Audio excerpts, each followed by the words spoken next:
안녕하십니까. 여시제에서 정책위원을 하고 있는 왕선택이라고 합니다. 2020년 한 해를 돌아보고 또 2021년 한반도 평화의 길을 모색하는 자리를 마련했습니다.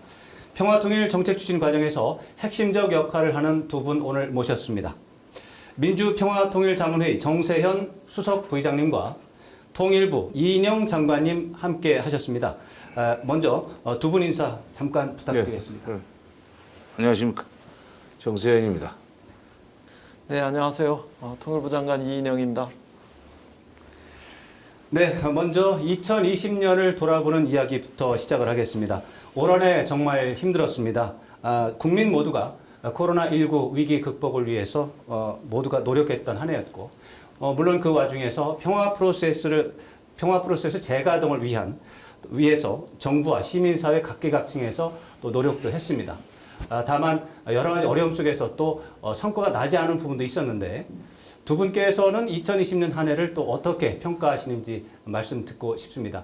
먼저 정세현 수석 부의장님께서 말씀해 주시기를 부탁드립니다. 그래요? 제가 먼저 얘기해요. 진짜 2020년을 되돌아보면은 남북관계에서 이건 북한 용어지만 사실은 고난의 행군이었었어요. 앞으로 나가려면은 북쪽의 벽에 걸리고 또 옆으로 돌아 나가려고 하면은 한미관계 벽에 부딪혀가지고 가지도 못하고 되돌아볼 수도 없고 하는 그런 어려운 시간이 2020년 한 해였다고 생각합니다. 그동안 그런 상황에서 앞으로 나가려고 애를 썼던 이인영 장관님의 노고에 대해서 이거는 동업자로서 그리고 선배로서 먼저 위로의 말씀을 드립니다. 원래 이 자리는 이거는 옛날에 남북 회담장으로 지었던 건물입니다. 여기서 회담을 해야 되는데 이걸 회담장으로 쓸 수 없었던 시간. 그것이 2020년이었다.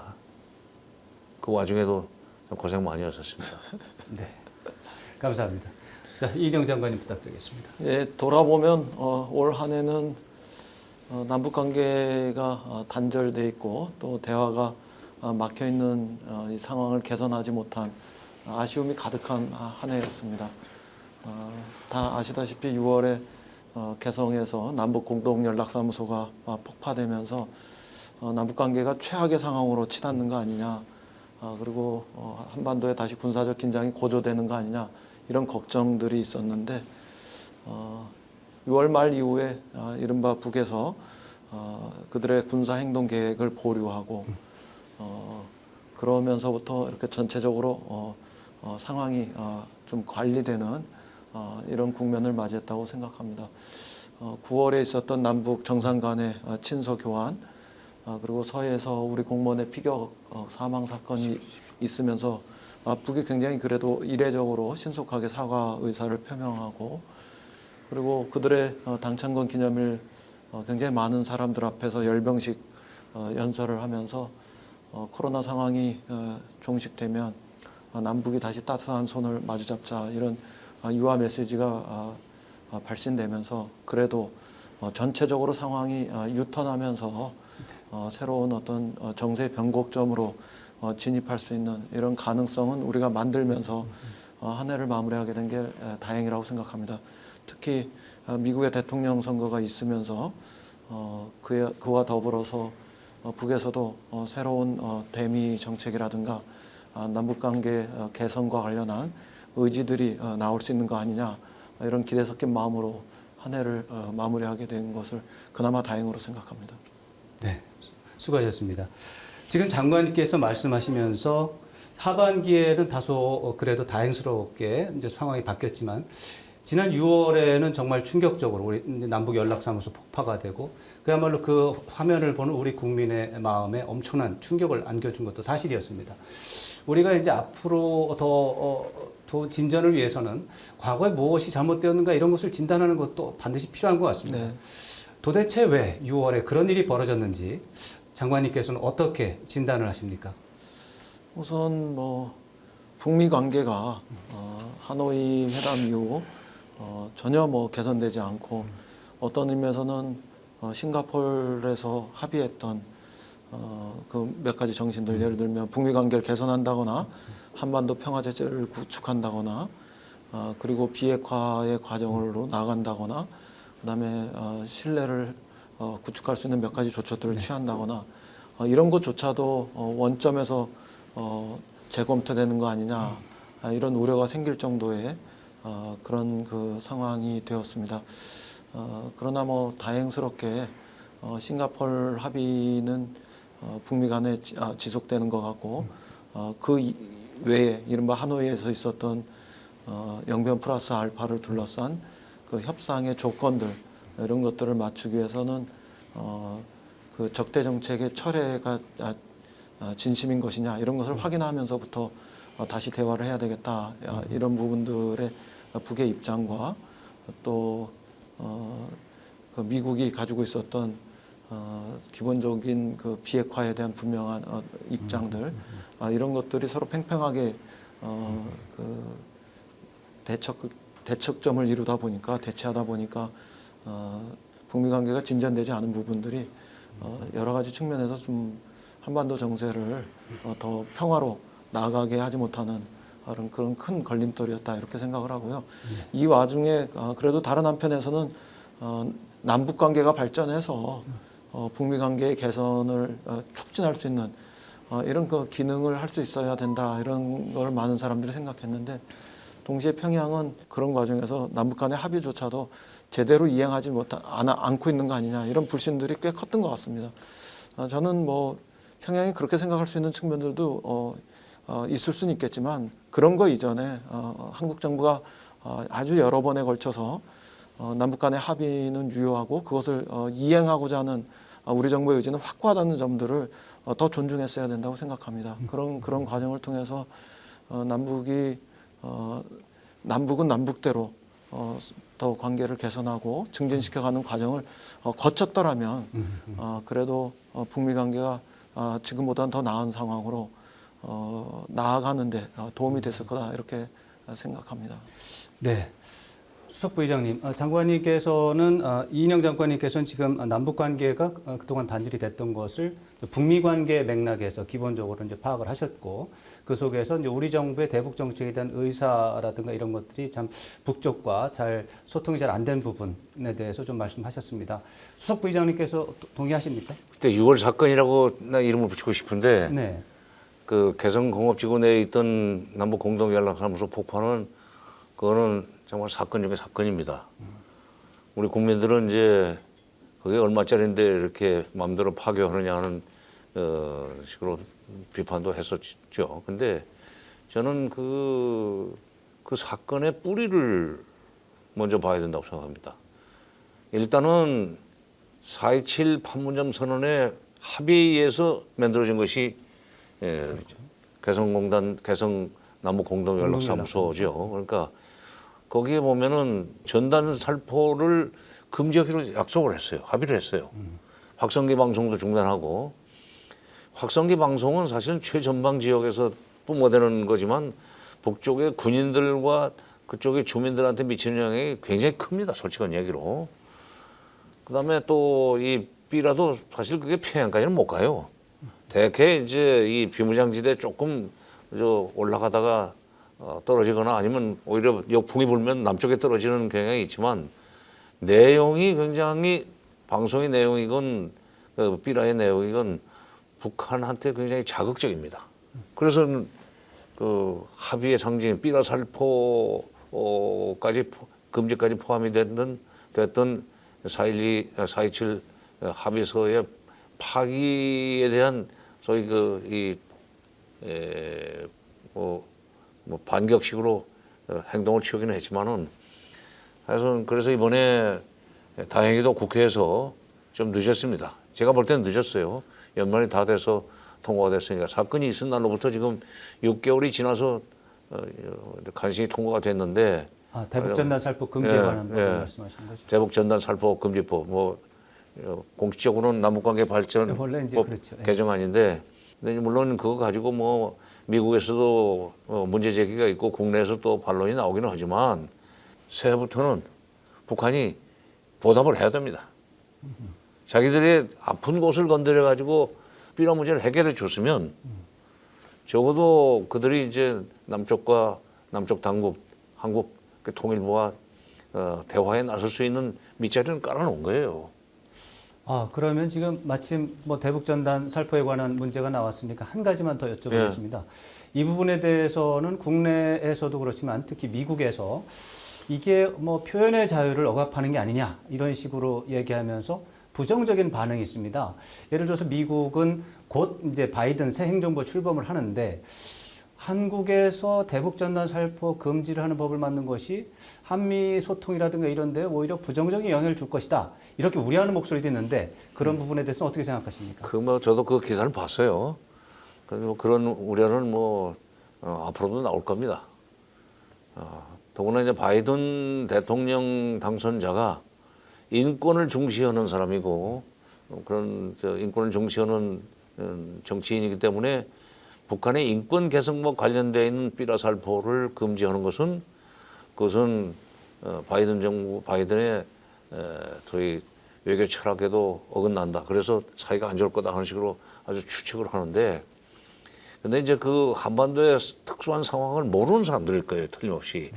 더구나 특수성 때문에 한반도의 지정학적 위치도 그렇지만 특수성 때문에 접경 지역에 수도권에 130만 명이 거기 몰려 살고 있다는 특수한 사정.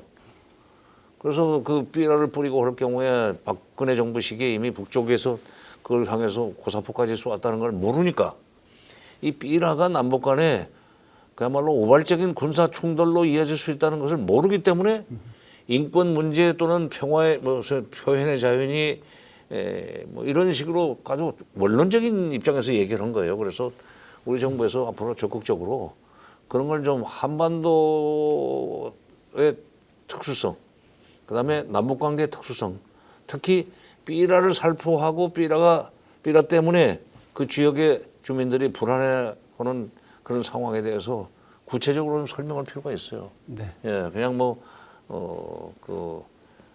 원론적인 얘기를 하지 말고 아주 구체적인 자료를 가지고 좀 설명을 해야 됩니다. 네. 미국 사람들이 또 저도 이제 경험을 해봤지만은 북한에 대해서 잘 모르고 한반도 상황에 대해서 잘 모르고 그래서 들은 얘기를 가지고 얘기하는 사람들이 많은데 조목조목 따져가지고 얘기를 하면 알아들어요.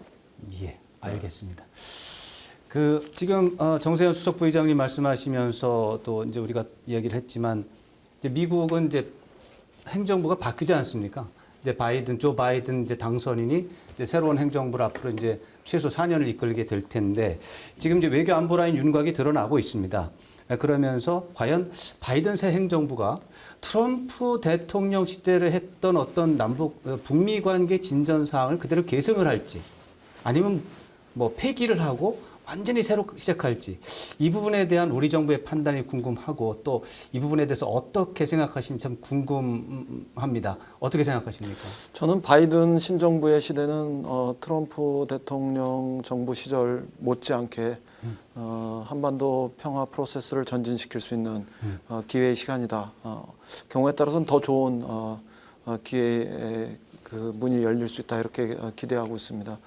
우선 그 바이든 대통령 당선자 본인이 우리 그 김대중 대통령님의 햇볕 정책에 대해서 철학적인 면에서부터 정책적인 내용에 이르기까지 구체적으로 잘 이해하고 있고 또 김대중 대통령님을 굉장히 존경했던 이런 분이시고요. 또 후보자 시절에 몇 가지 언급을 보면 트럼프 대통령 시절보다 더 나은 정책적 진전이 있겠구나 하는 이런 기대도 가지게 합니다. 예를 들면 북이 핵 감축을 하면 그러니까 핵 능력을 감소시키면 정상회담을 할 수 있다 이렇게 이야기한 부분들은 우리 정부가 그동안 가져왔던 포괄적으로 합의해야 돼 단계적으로 점진적으로 이행해 나가자 이런 그 접근 전략하고 일치하는 부분들이 꽤 있어 보이고요. 그 다음에 대북 제재 문제와 관련해서 제재를 강화하는 것과 또 완화시키는 것을 적절히 배합해서 북의 지도자나 주민들이 미래 비전을 잘 알 수 있도록 하는 것이 도움이 되겠다 이렇게 인식한 부분들은 그동안 우리가 대북 제재를 좀 더 유연하게 함으로써 비핵화의 어떤 촉진적인 기능을 할 수 있도록 했으면 좋겠다. 이랬던 정책적 구상하고도 일치하고요.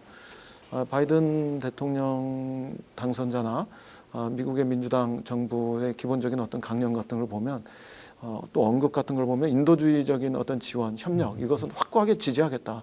이런 의사를 보이고 있기 때문에 그것이 북미 관계의 개선이나 남북 관계의 개선에 또 다른 측면에서 긍정적 역할을 할 것이다. 이렇게 기대하게 합니다. 그래서 이런 측면들이 전체적으로 놓고 보면 트럼프 대통령 시절보다 바이든 그 당선자가 대통령으로 취임하면 남북 관계나 북미 관계를 더 발전시키는데 도움이 되는 측면들이 있다. 이렇게 판단하고 기대를 갖게 합니다.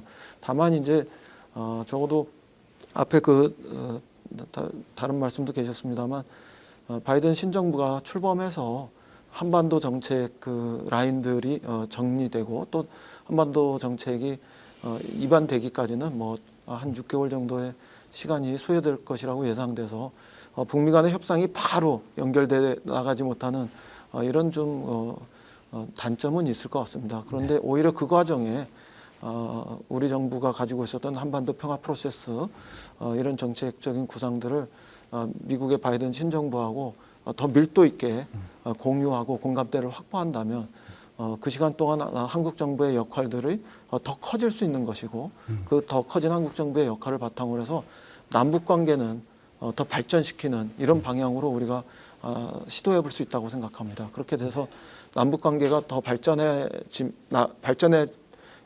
나가면 또 남북 관계 발전을 바탕으로 해서 때가 되었을 때 북미 관계가 더 개선될 수 있는 방향으로 상호 선순환의 작용들을 우리 정부가 가져가 볼 수 있는 거 아니냐 이런 기대를 합니다. 그거는 바이든 정부가 아무래도 한미 동맹을 소중히 하고 그 얘기는 한국 정부의 입장을 많이 존중하겠다는 뜻이기도 하기 때문에 그런 측면에서 우리 정부가 우리의 어떤 역할을 하느냐에 따라서 굉장히 그 한반도 평화 프로세스가 바이든 정부하고 함께 순조롭게 진척될 수 있는 그런 기회의 시간일 수도 있겠다 이렇게 생각합니다.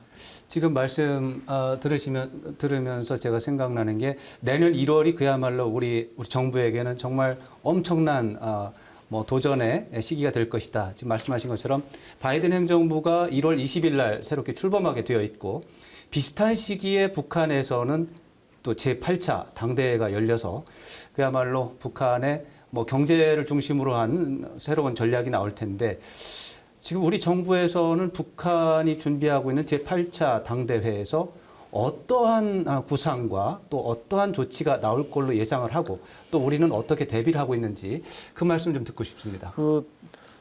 지금 뭐 사회자님 말씀하셨습니다만 1월 초에 북의 신년사에서 8차 당대회까지 그들의 전략적인 어떤 방침을 밝혀내는 이런 정치적인 그 이벤트가 크게 있습니다. 그리고 미국은 바이든 당선자가 1월 20일 날 대통령으로 취임하면서 한반도 정책에 대해서 언급을 직접 할지 안 할지는 모르지만 일정한 이제 그 시계가 작동하기 시작하는 이런 부분들이 있고요. 이 중간쯤에 우리 대통령께서도 신년 기자간담회나 뭐 등등을 통해서 또 어떤 메시지를 내놓으시라고 생각합니다. 그러니까 어떻게 보면 시계에 시침, 분침, 초침이 다 일치하는 뭐 이런 시간일 수 있겠죠.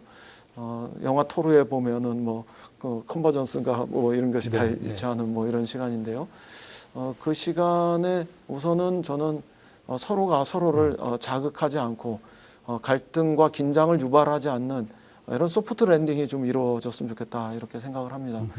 그런 과정에서 각자가 가지고 있었던 기존의 입장들, 그러면 예를 들면 북이 가지고 있었던 조금 강경한 핵군사 노선 이런 것들이 조금 더 유연해졌으면 좋겠고 또 미국이 가지고 있었던 비핵화의 그 강경한 해법 이런 부분들이 조금 더 유연해졌으면 좋겠고 또 우리 정부가 적극적이고 주도적인 역할 이런 것들을 더 내놓고 이렇게 해서 이 새 정부의 입장이 서로 좀 이렇게 접근할 수 있는 이런 여지를 만드는 이런 과정으로 출발했으면 좋겠습니다. 특히 이제 뭐 북에서 어떤 전략적 방침을 내놓느냐 이런 것들이 많이 중요할 것 같은데요. 제 판단에는 미국과 관련해서는 조금 유보적이거나 유화적인 입장을 내놓을 가능성이 좀 많다고 생각합니다. 좀 강경한 입장 이런 부분들은 좀 조금 시간을 가지고 보는 이런 좀 그런 태도를 취하지 않겠나 이렇게 보는데 상대적으로 남쪽과 관련해서는 좀 더 긍정적이고 때 경우에 따라서 좀 적극적인 이런 접근을 해올 가능성도 있지 않을까 이렇게 생각하고 그런 부분들에 대비하고 있습니다. 네. 근데 사실은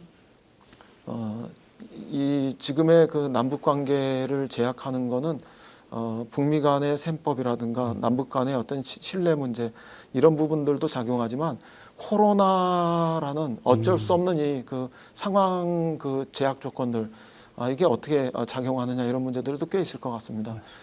코로나 상황이 조금 약화되고 그 코로나 상황을 극복하면서 남북 관계나 북미 관계를 개선할 수 있는 이런 여지가 있으면은 그게 좀 속도를 낼 수 있지만 예를 들면 백신이 늦어진다거나 치료제가 늦어진다거나 코로나 상황을 안정화시키는 그 전반적인 그 과정들이 늦어진다고 할 때 북미 관계 개선 또 남북 관계 개선 이런 부분들도 불가피하게 좀 늦어질 수 있는 이런 상황들이 되지 않을까 이렇게 걱정을 하고 그런 측면에서는 보건의료 분야에서의 특히 코로나와 관련한 공동의 대응을 통한 공동의 극복 과정들 이런 것들이 저는 유효하다고 생각하는데 네. 그 가능성이 얼마나 있는지 이런 것들도 좀 주목하면서 지켜보고 있는 상황입니다. 그것과 관련해서 한 가지 더 여쭤보고 싶습니다. 그 많은 사람들이 예측을 할 때 내년도 2021년에 도쿄에서 올림픽이 열리고 7월에 그 올림픽을 계기로 해서 혹시 뭐 북일 간에 또 남북 간에 북미 간에 대화가 재개되는 계기가 될 수 있지 않을까 이렇게 전망하는 사람들도 있고요. 어떤 사람들은 한국 정부가 이미 그런 작업을 하고 있는 게 아니냐 이렇게 분석하는 사람도 있습니다. 이 부분에 대해서 통일부 장관님으로서 지금 그 부분에서 말씀해 줄 수 있는 부분 어떤 것까지 있을까요? 뭐 제가 알고 있는 그 한도 내에서는 그 도쿄 올림픽을 계기로 해서 그 어떤 구체적인 밑그림을 그리면서 일본이나 혹은 뭐 북한 당국하고 이야기하고 있는 부분들은 뭐 없습니다. 그러나 많은 사람들의 그 바람 속에서 도쿄 올림픽이 어나더 평창이었으면 좋겠다. 이런 그 기대와 바람은 분명히 있습니다. 일반적으로 올림픽이 개최되는 전후로 해서 그 유엔 차원에서도 뭐 이렇게 그 휴전 결의안 같은 부전 결의 이런 것들이 채택되고 그래서 올림픽이 평화적으로 치러질 수 있는 이런 환경을 만드는 국제적인 어떤 공감대가 있지 않습니까? 그런 부분들도 우리가 좀 잘 살펴보고 또 유리하게 활용했으면 좋겠고 또 그 이전에 일본의 입장에서는 도쿄올림픽이 평화적인 분위기 속에서 치러지기 위해서는 북이 굉장히 이 상황을 평화적으로 임해오는 것들이 매우 중요하지 않겠습니까? 그러니까 그런 과정에서 뭐 그동안에 그 끊어졌던 북일 간의 어떤 그 대화가 시작될 수 있다면 뭐 저는 그거는 결과적으로는 우리 그 한반도의 평화를 증진시키는데도 매우 중요한 계기가 될 수 있다고 생각하고 저는 뭐 전혀 반대하지 않습니다. 기회가 된다면 뭐 그런 노력들도 해볼 수 있어야 된다고 생각하는데 지금으로서는 뭐 전혀 구체적인 노력이 정부 차원에서 진행된 것은 없다 이렇게 말씀드릴 수 있겠습니다. 알겠습니다. 감사합니다. 수석 부의장님께는 다시 제8차 당대회로 다시 돌아가고 싶습니다. 북한 2020년 정말 어려웠습니다. 대북 제재가 전혀 완화되지 않은 상태에서 코로나19 왔고 엄청난 수해가 3번 이상 덮쳤기 때문에 김정은 위원장의 입장에서는 굉장히 우울한 상태에서 2022년을 맞게 되고 그 상황 속에서 제8차 당대회를 맞게 되는데 뭐가 나올까요? 제8차 당대회에서. 우선 지난 노동당 창건 75주년 행사 때 2016년에 당대회에서 결정했던 국가경제발전 5개년 전략이 사실상 지금 제대로 수행되지 못했다는 걸 자인하지 않았어요. 그래서 그거를 다시 리바이스하는 보완하는 그런 식의 경제 발전 계획을 우선 당의 방침으로 채택하리라고 봅니다. 그런데 제가 요즘 노동신문을 보면서 참 이걸 어떻게 해석해야 되느냐는 그 그림들이 있어요. 새로 지은 건물들, 크게 지은 건물의 꼭꼭대기에는 자력갱생 또는 일심단결 계속 나와요. 그러니까 앞으로 8차 대회 이후에 정면 돌파를 하겠다는 얘기인데, 지금 자력갱생을 그렇게 강조하는 거 보면 정면 돌파를 하기 위해서 이제 국민들을, 주민들을, 인민들을 단결시키는 거지만, 근데 정면 돌파만 가지고 좀 경제를 풀 수 있겠느냐? 물론 저 수해 복구를 하는 과정에서 새 집을 짓는 거 보면은 세멘트를 어디서 이렇게 많이 조달을 했고 페인트는 또 어디서 이렇게 많이 조달했을까 하는 궁금증이 있어요. 그러나 그것도 북한은 또 그것이 무슨 꼭 중국에서 온 건 아니고 자체적으로 해결한 능력은 이미 가지고 있다고 봐요. 식량만은 조금 부족하다고 봅니다. 수해 때문에도 그렇고. 근데 지금도 그 5차 당대회, 아니 8차 당대회에서 어떤 결정이 나올 것인가 하는 것도 중요하지만, 대내 정책도 중요하지만은 8차 당대회 이후에 대외 정책에 있어서 북한이 지금 취할 수 있는 입장이라고 할까, 그 방향은 크게 그 좋을 건 없어요. 입장이 그렇게 좋을 건 없어요. 결국 2019년이니까 19년 하노이 회담이 노딜로 끝나고 난 뒤에 4월 달인가 최고인민회의 열어가지고 우리도로 남쪽도로 촉진자 중재자 역할 죽지 않게 그런 거 자임하지 말고 민족의 입장에서 똑바로 일어나라는 식으로 우리를 그 핀잔 주지 않았어요. 맞습니다. 예. 근데 지금 바이든 정부가 들어서 가지고 대북 정책이 조정되고 새로 설정이 될 때까지는 시간이 제법 걸려요. 그게 현실적으로. 근데 그때까지 놀 수는 없는 거 아니에요. 그러면 그 시간 동안 6개월, 7개월 동안을 놀 수 없는데, 다행히도 한국이 지금 자꾸 아까 이 장관 말씀하신 대로 보건 방역 협력 체계 이런 것도 지금 하자고 제안하고 여러 가지 제안을 하지만, 그걸 받을 수 있는 우리의 제안을 받을 수 있는 소위 계기를 그것도 우리가 만들어줘야 돼요. 그런데 일부에서는 우리가 그런 거 조건까지 갖춰가면서 그 사람들한테 우리 제안을 받아들이도록 만들어야 되냐는 식으로 비판할 수도 있겠지만, 북쪽이 솔직히 말해서 그 자체적으로 할 수 있는 힘이 없습니다. 우선 북미 관계 개선만 관련해서도 중간에 누가 다리를 놓아주지 않으면 건너갈 수 없는 게 태평양이에요. 그 2018년에도 문재인 대통령을 통해서 북미 정상회담을 성사시키지 않았어요? 그때처럼 하고 싶을 거예요. 그렇다면은 이제 북미 정상회담이 언제 성사되느냐는 것은 그건 뭐 시간적으로 적어도 내년 하반기 이후에 논의가 될 수 있는 문제이기 때문에 제껴놓더라도 적어도 남한을 통해서 북미 정상회담 내는 북미 관계 개선을 해야 되겠다는 생각을 할 수 있도록 북한한테 메시지를 줘야 됩니다. 우리가 지금부터 내년 당대회 전까지. 당대회가 아무래도 1월 중순 이후에 열릴 것 같은데 연초에 열릴지 중순에 열릴지 그건 예단할 수 없지만 어쨌건 시간은 별로 없는데, 난 거기서 제일 중요한 문제가 다시 문재인 정부에 좀 업혀서 와싱턴을 좀 가야 되겠다, 또는 바이든 대통령을 만나야 되겠다는 생각을 갖도록 하려면 우리 정부가 한미 간에 여러 가지 좀 긴밀하게 협의를 하고 있지만, 특히 내년도 한미 연합 훈련을 어떻게 할 것인가. 마치 2018년 평창 올림픽을 앞두고 2017년 12월 달에 대통령이 그 경강선 개통식 날 미국 방송하고 인터뷰한 과정에서 말씀하셨듯이 이 연합훈련 이 중단 문제를 미국과 협의하고 있다는 그런 식의 메시지가 좀 나갈 수 있으면 참 좋겠다. 그런 메시지만 나가면, 물론 그것은 그런 메시지가 나가려면 미국 간의 한미 간의 물밑 접촉을 많이 해서 미국에서도 어느 정도 그런 방향으로 남북 관계가 조금 순통이 트일 수 있도록 미국이 동맹의 입장에서 도와줄 수 있는 것은 그거밖에 없다. 바이든 정부의 취임 초 선물로서 2021년 한미연합훈련은 한국 정부의 요청에 의해서 좀 중단하거나 최소화하고 북한을 자극하지 않을 정도로 축소하는 그런 식으로 논의를 할 수 있다는 메시지가 나가면은, 그래도 그런 움직임이 있다는 메시지가 나가면은 이제 앞으로 통일부에서 무슨 대북 제안을 하거나 하면은 상당히 우호적인 반응으로 그 부분에 대해서는 저도 상당히 공감하는 부분은 있는데 요즘에 돌아가는 사정을 보면 약간 좀 다른 기류도 있는 것 같습니다. 예를 들어서 중국과 러시아 같은 경우에 연합 군사 훈련을 하고 이제 했기 때문에 우리가 상당히 굉장히 긴장한 상황이고 우리보다도 오히려 미국과 일본 쪽에서 굉장히 민감하게 반응을 하고 있습니다.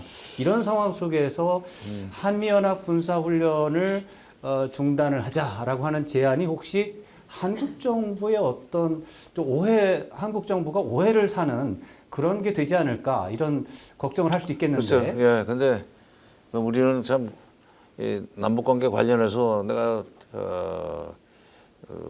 통일부에 있을 때 많이 느꼈던 건데 오해가 있을지 모르기 때문에 조심해야 된다는 그게 참 정책을 입안하고 추진하는데 제일 큰 장애예요, 사실은.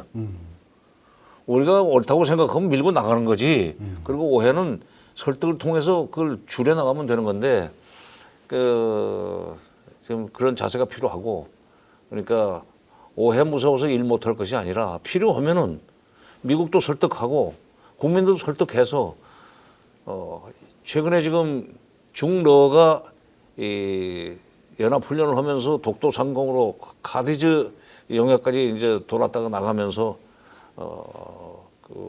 좀 긴장을 조성했죠. 그러자 미국, 일본이 지금 발끈하고 나섰고 미일 합동훈련은 그것을 또 견제하겠다고 이제 하는 보도가 나오는 것 같은데 그런 상황에서 한미연합훈련을 중단할 수 있겠는가? 논리적으로는 그런 의심이 충분히 또는 그런 데 대한 걱정이 있을 수 있습니다. 그러나 그동안의 한미연합훈련은 그러니까 지금 미일연합훈련은 미일 합동훈련은 중러를 견제하기 위한 훈련이고 그건 소위 그 동북아 전략 차원에서 하는 거고 한미연합훈련은 내용상으로는 그것이 중국과 러시아를 감시하고 견제하는 훈련이지만은 명분상으로는 그게 북한 견제용이었고 북한의 대남 도발을 사전에 억제시키는 효과를 거두는 훈련으로 정당화되어 있었단 말이에요. 그러니까 한미연합훈련은 한미 간의 문제고 한반도의 문제라는 식으로 해서 그건 별도의 문제다. 이렇게 딱 떼가지고 좀 미국하고 긴밀하게 협력을 하면서 한미일로 공동으로 해서 무슨 북한을 자극하지 않을 정도의 훈련 같은 데는 우리도 참여할 수 있다. 이렇게 좀 떼가지고 분류를 하고 그런 식으로 우리가 움직인다면은 북한은 드디어 이제 2021년에는 3년 전에 그랬던 것처럼 다시 남쪽의 문재인 대통령을 우리가 좀 활용을 하자. 그렇게 결정이 나야 당대회에서도 그렇고 또 실질적으로 그 남북 접촉 과정에서도 좀 우리 이 얘기를 말을 잘 듣고 또 우리의 제안에 적극적으로 좀 호응해 올 수 있다고 저는 봅니다. 이 수석 부의장님 말씀 들으니까 이인영 장관님께 질문해야 될 두 가지가 생각이 났습니다. 네. 자, 한미연합훈련 할 것인가 말 것인가 내년 상반기에 우리 정부의 굉장한 고민거리가 될 것 같고요.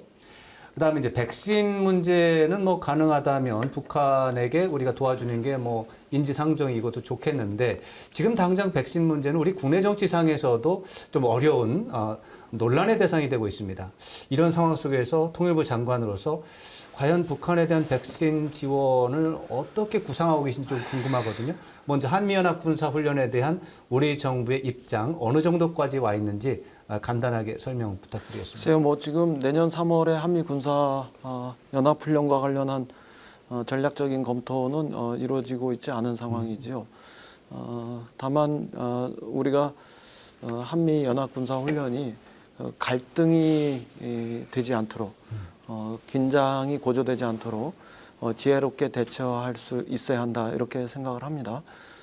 사실 현실적으로는 코로나 상황이 내년 3월에도 지속될 수 있는 점들도 우리가 감안해야 되고요. 또 곧 직후에 바로 예정돼 있는 그 도쿄 올림픽의 상황에 대해서 어떻게 임하는 것이 현명한 건지 이런 것들도 우리가 생각해 봐야 되고 또 경우에 따라서는 미국의 신정부가 들어선 지 얼마 되지 않아서 어떤 그 정책적 접근을 하는 것이 바람직한지 이런 문제들도 예단해서 보기는 좀 어려운 상황 아니겠습니까? 그러나 전체적으로 제가 말씀드려보고 싶은 것은 얼마든지 우리가 그 갈등과 긴장으로 가지 않고 지혜롭게 내년 3월에 한미 연합 군사 훈련을 해법을 찾아 나갈 수 있는 이런 가능성은 많지 않겠는가.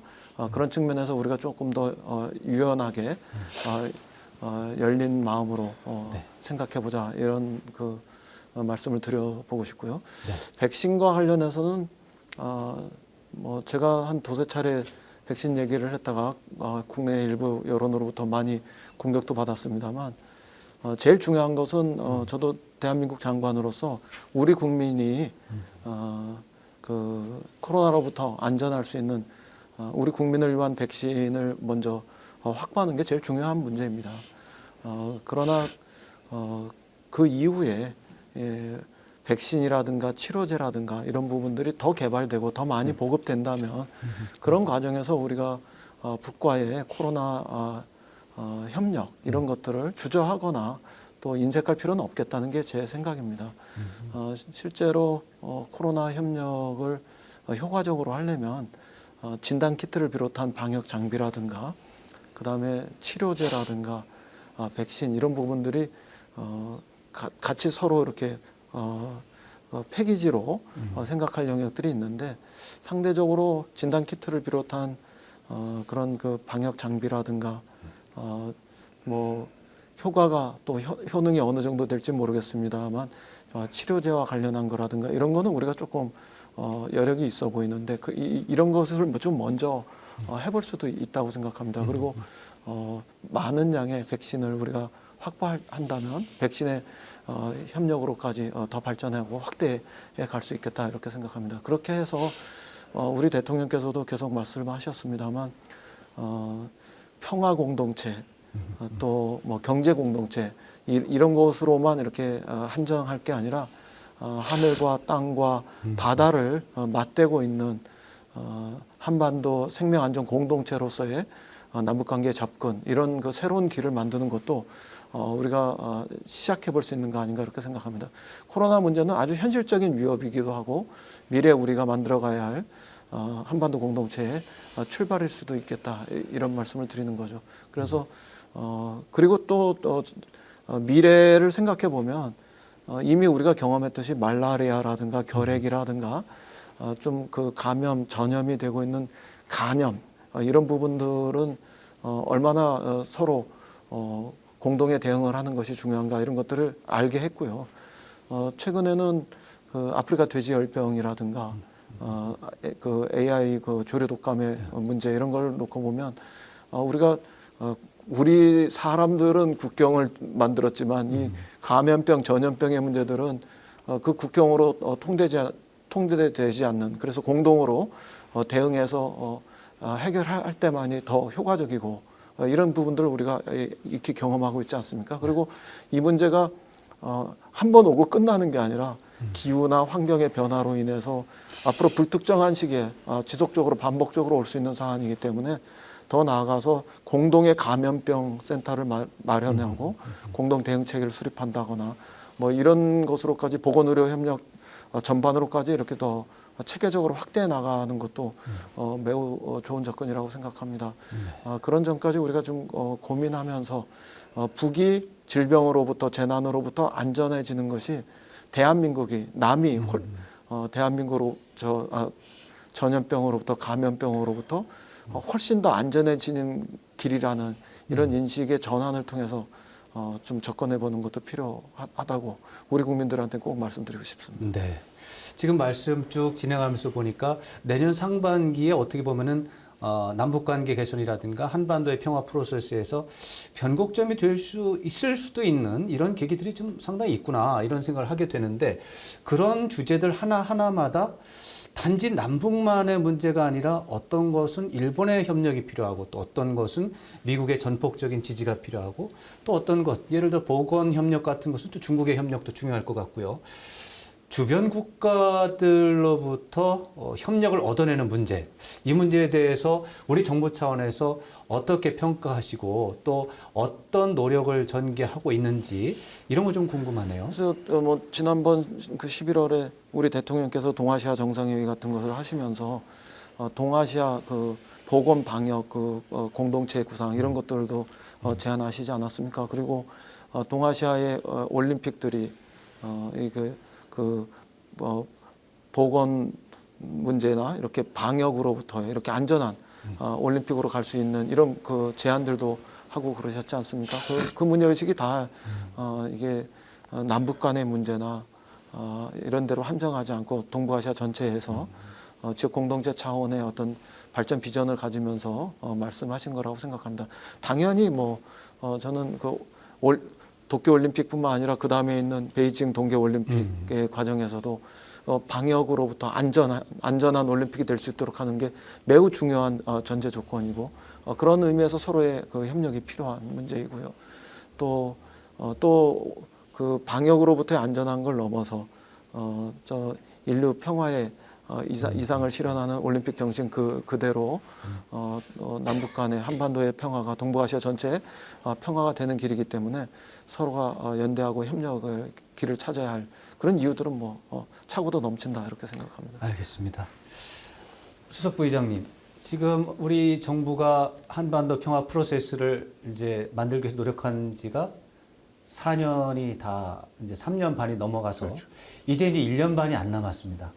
차기 대통령 선거가 시작되는 내년 중하반기에 들어가면 문재인 대통령의 시간이 거의 닫히는 게 아니냐 이런 얘기가 있어서 자 이런 상황 속에서 수석 부의장님께서는 우리 문재인 정부에 대해서 뭐 물론 적극적인 역할을 하고 계시지만 어떤 자문을 가장 중요하게 제시하겠는지 말씀 부탁드리겠습니다. 현실적으로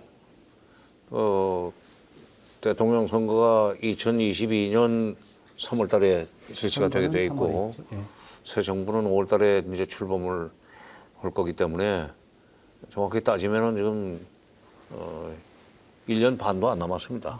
1년 반도 안 남았고 1년 한 2021년 한 해 꼽아오고 그다음에 2020년 3월인데 1년 한 3개월밖에 안 남았지만은 내년 상반기 그러니까 미국 바이든 정부에서 소위 바텀업식으로 이제 북미 관계 또는 남북 관계를 관리해 나가는 동아태 차관보가 그렇죠. 취임할 때까지는 솔직히 말해서 말은 왔다 갔다 하지만은 실제 행동은 기대할 수 없어요. 그 6개월 동안을 우리가 어떻게 쓰느냐에 따라서 이게 앞으로 6년을 버틸 수 있는 그런 이 기초공사가 될 수도 있고 그걸 잘못하면은 문재인 정부에 주어진 나머지 6개월 2021년 후반기 그것도 아무것도 좀 못하는 시간이 될 수 있기 때문에 남은 시간이 길고 짧은 것이 중요한 것이 아니라 그 남아있는 시간 동안에 얼마나 열심히 일을 하느냐가 더 중요해요. 뭐 적절한 비유인지 모르지만 사람이 하루 종일 이건 놀지는 않았지만 통일만 놀지는 않았는데 되게 옛날에 시골에서 전 시골 출신입니다. 농사 질 때 또 어릴 때 보면은 오히려 석양이 가까워질 때 훨씬 일의 효과가 좀 뭐라 그럴까 그 집중도가 높아지고 성과도 많이 나는 것 같아요. 농사 질 때도 그렇고 놀 때도 뭐 집중적으로 놀게 돼요. 그러면서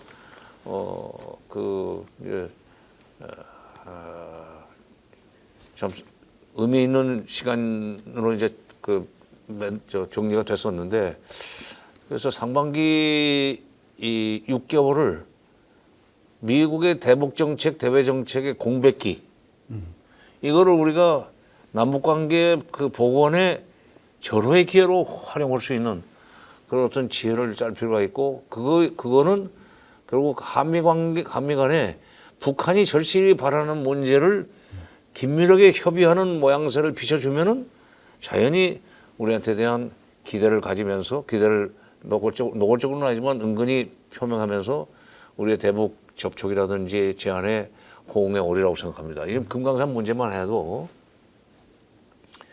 좀 새로운 완전히 우리식으로 새로 짓자는 식으로 나가는 모양인데 통일부에서 그건 만나서 협의하자 뭐 이런 이제 제안을 했다고 그래서 다행이라고 생각하지만 그런 것은 그야말로 요즘 유행어는 원격 회의로도 얼마든지 할 수 있거든요.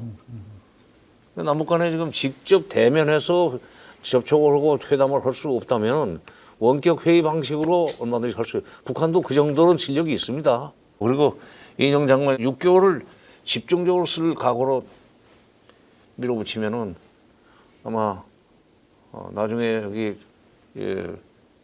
여기 삼청동 남북회담본부에 그 송덕비가 쓸 겁니다. 이거 참 수석 부의장님께 정부에 이제 자문을 말씀을 좀 부탁드렸더니 바로 옆에 있는 이제 통일부 장관님께 격려의 말씀과 함께 엄청난 압박의 말씀도 지금 하고 계신데 지금 이 아무리 조건이 어렵고 힘들어도 통일부 장관은 남북관계 개선을 돌파해야 되는 책임이 있는 자리고 한반도 평화 프로세스를 지휘하는 지휘관의 입장이기도 합니다. 자, 이제 2021년 남북의 시간으로 만들고 또 한반도의 시간으로 만들고 이렇게 해야 될 텐데 지금 이제 부의장님 자문도 들으셨는데 남북 교류를 먼저 돌파를 하는 게 이제 1차 과제라고 본다면 장관님 어떤 계획이 있으십니까? 우리 정세현 그 부장님 말씀하셨습니다만 지금 굉장히 소중한 시간입니다.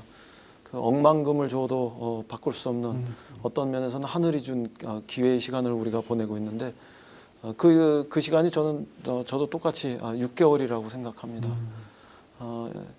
그런 측면에서 놓고 보면 하루를 허비하는 게 천금을 허비하는 것하고 똑같은 만큼 그렇게 중요한 시간들이죠. 저는 우리가 상반기 중으로 남북 관계가 이전에 좋았던 그 관계로 빠르게 복원되어야 한다 이렇게 생각합니다. 우리가 이미 갔었던 길이 있지 않습니까? 이미 지금 왔던 길들이 있기 때문에 되돌아오면 그러면 바로 남북 관계를 복원하는 그 자체가 한반도 평화 프로세스를 본격적인 궤도에 진입시켜 놓는 거라고 생각합니다. 그러면은 문재인 정부의 성과는 그것으로서 평가받을 수 있는 일이고 그 다음 정부가 이어서 한반도 평화 프로세스를 더 크고 더 넓고 더 길게 운영해 갈 수 있어야 한다 이렇게 생각합니다. 저는 그런 과정에서 역시 제일 중요한 문제들은 제 표현으로는 먹는 거, 아픈 거, 그리고 죽기 전에 보고 싶은 거, 저 인도주의와 관련한 이런 분야들은 어떠한 정치적 또 외교적 안보적 환경에도 흔들림 없이 지속될 수 있는 이런 확고한 길을 구축하는 것이 중요하다고 생각합니다.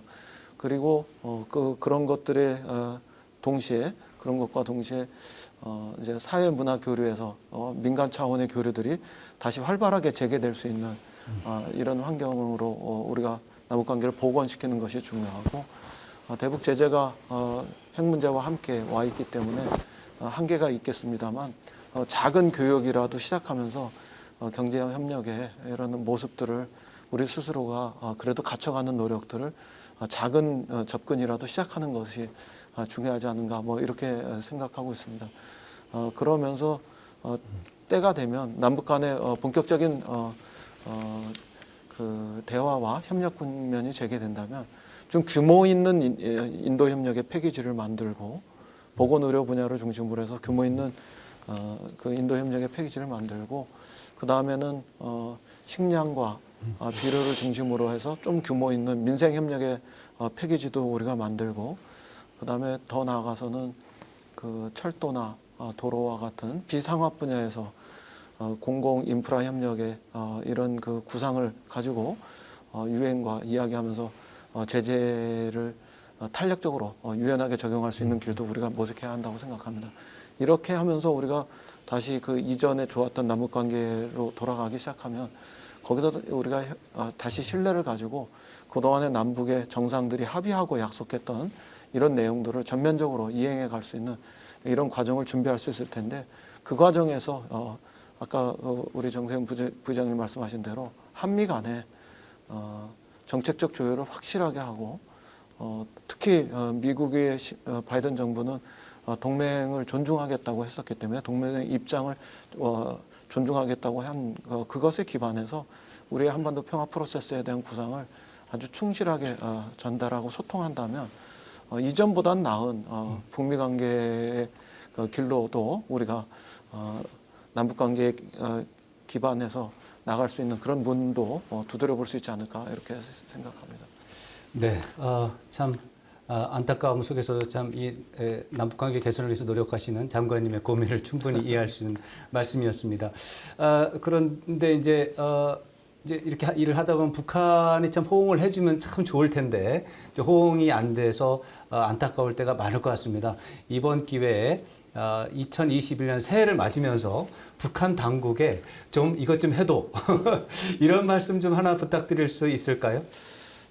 이제 저는 북한 당국도 한반도 정세 변화에 어떤 그 변곡점 같은데 우리 모두가 진입하고 있다는 것을 잘 알고 있으리라고 생각합니다.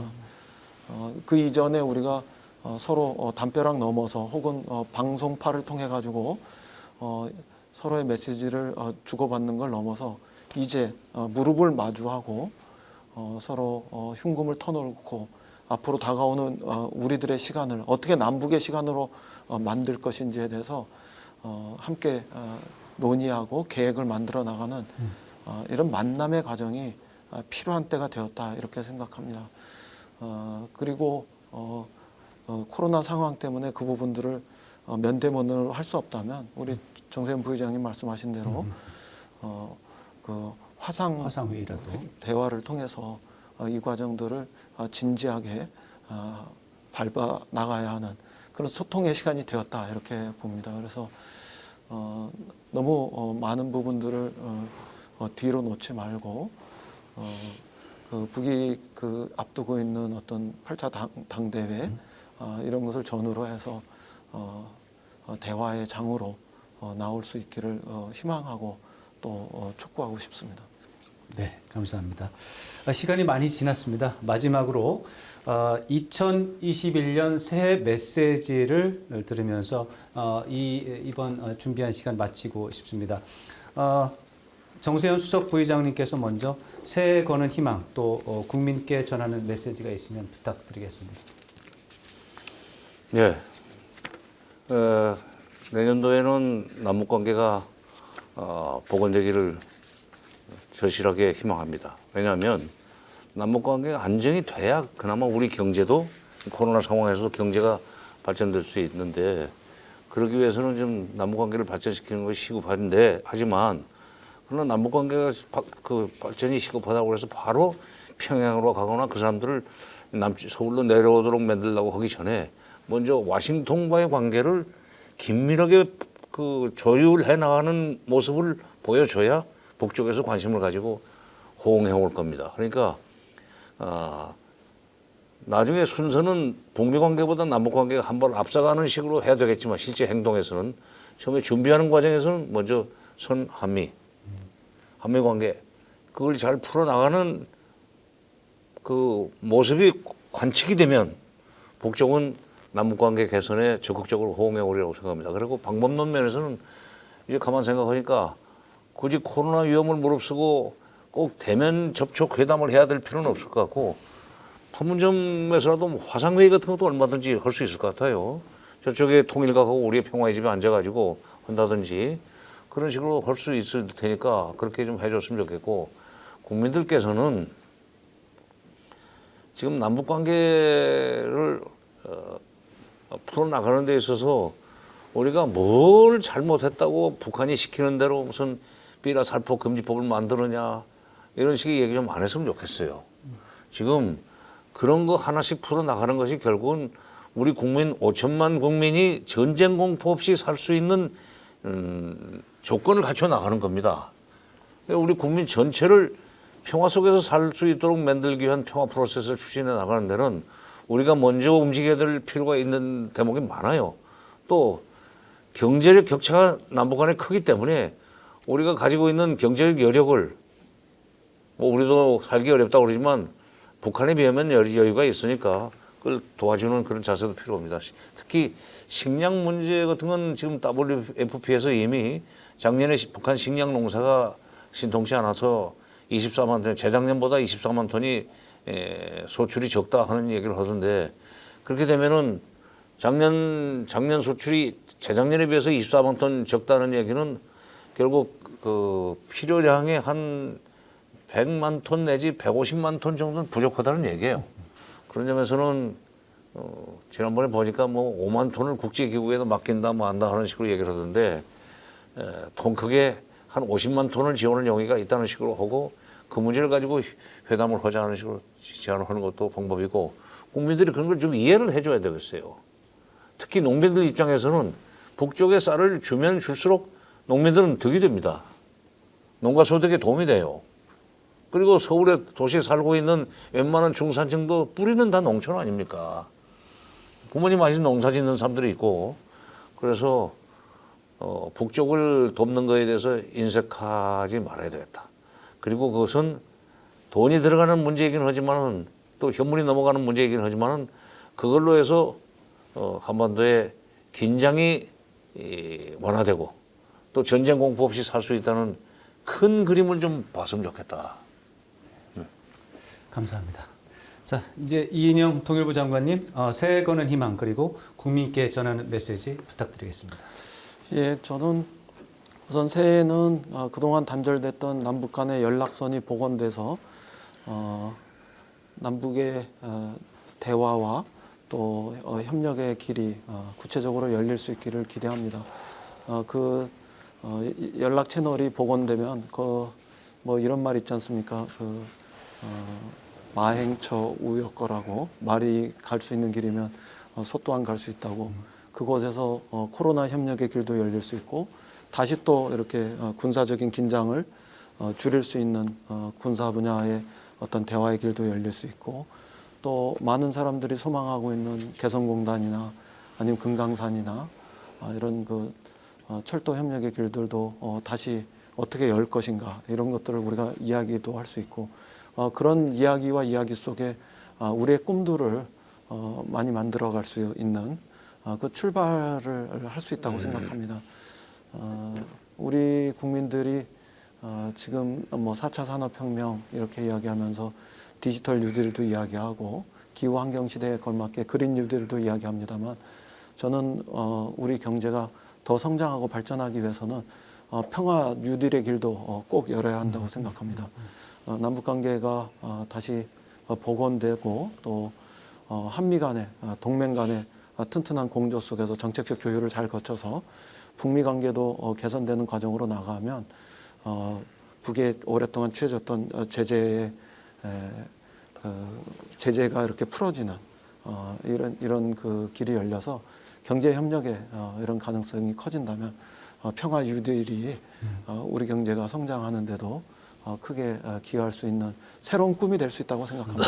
그래서 내년에는 무엇보다 신년 초부터 연락 채널이 복원되고 남북 간의 대화를 통해서 남과 북이 평화를 통해서 공존 번영하는 새로운 꿈을 많이 만들 수 있는 소망의 한 해가 되었으면 좋겠습니다. 네, 고맙습니다.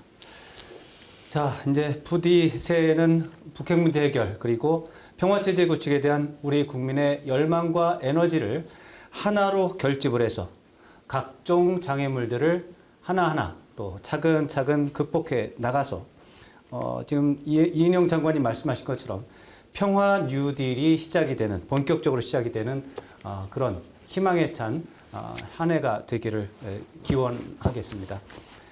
지금까지 정세현 수석부의장님 그리고 통일부 이인영 장관님 감사합니다. 감사합니다. 예. 네, 여러분 감사합니다.